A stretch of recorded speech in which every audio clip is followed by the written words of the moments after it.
Okay, we're over here on Hood Canal right now. And we're out for clams and oysters. This is what an oyster bed looks like. I mean, you can see there's just thousands of oysters out here in any direction. You can see some of the people coming out. We're both digging clams and oysters. What I'm going to do is I'm going to show you just some basic techniques on how to shuck an oyster so that you don't cut yourself and do it the most efficiently. So I'll have somebody hold the camera here and we'll get started. All right, so the first thing I'm going to do is, instead of picking up an oyster and trying to open it up in my hands like this, I'm going to cut myself if I do that.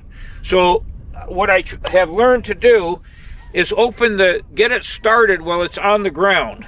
So what I do is I put my foot on an oyster that I want to harvest and wiggle my oyster knife into the oyster like this, break the shell open, and scoop the oyster content out of the shell into a little container that I carry along. Okay, so they have to be, this is about a minimum size, 1.5 inches or so oyster that you want to have. My wife actually likes the smaller size. So again, put it on the ground, open it up with get it started with your oyster knife.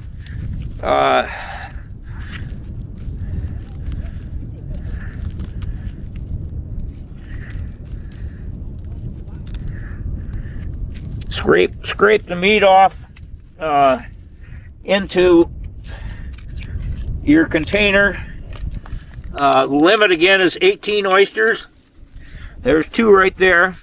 And one of the things you can do, if you like oysters, you can eat them right on the beach, like that. You know, some people like to only fry them, but I like raw oysters as a taste thing. So anyway, that's your technique for doing the oysters. You know, again, they're all around. Pick the size that you want. The smaller size tastes a little bit better, but the bigger size gives you more to eat. So 18 is your limit.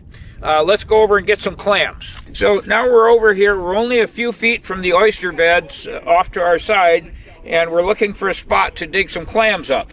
So what I do is I look for maybe a little bit of holes where they're breathing a little bit near here, and then I use a fork like this, a garden fork, on this kind of sandy beach, and just stick it in.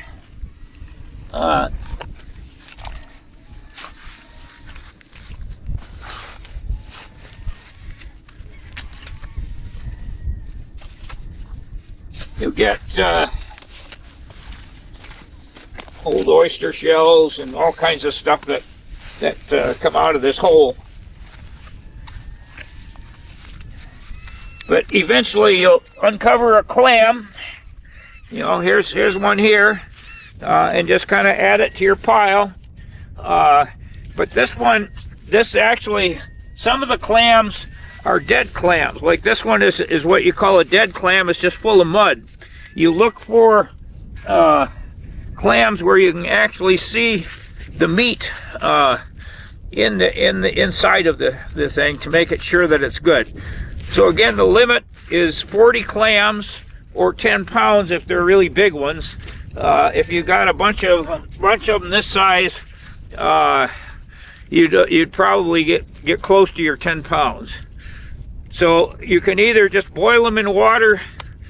You know, I like to put some celery in there to get some nectar out of it, and let them open, or you can chop them up into little pieces and make either clam chowder or add some vegetables to it and fry them in a frying pan, make clam fritters. So that's it. Go out here and find yourself a good beach. This one's near Hood Canal, and have a good time.